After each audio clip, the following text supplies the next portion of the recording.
Mfumu wa wazifumu ndabweso ndi nkhani ina monga mukuziwa pano pa Ogama KTV timabwesera nkhani zosiyanasiyana. Lero ndabwera ndi nkhani yake yokhudzana ndi adawa. Adawawa amangidwa mu dziko la South Africa. Mkuluyu amachokera ku Malawi Phalombe. Amangidwa chifukwa cha mlandu oti iwowa sukuwakhuza ayi. Iwowa ndi driver amayendesa Uber. Ndi mkulu wina anapanga request gemuro ya iwowa kuti akanyamule katundu pena pake ku nyumba kwa mzungu. Ndi adawawa analiyamba liwiro pa gemuro yawo. Arafika kwa mzungu kuja anapeza ko kula polisi.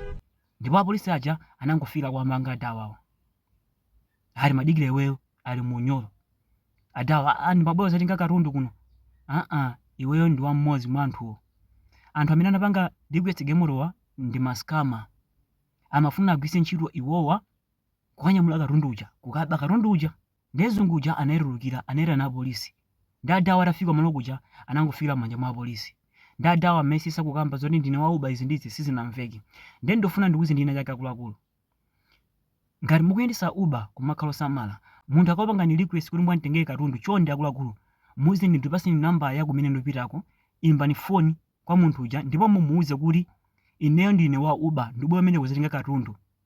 Akulu apanga request gemuro ya ine.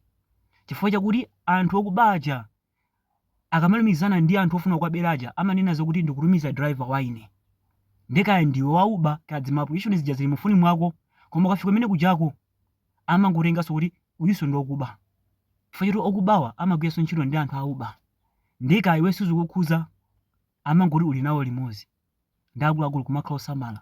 Mukamapita kumalo kuti mwatenga katundu, imbani phone malo kuja mwadziwitse kuti ine ndi wa Uber chabe, mkulu sinu kumudziwa. Ndikubwera kuzatenga katundu. Ntchito ine limeneyo. Koma wafika umene uja wawika ni munyolo kumati ine ndi wa Uber, onani mufuni mwene mu application anga.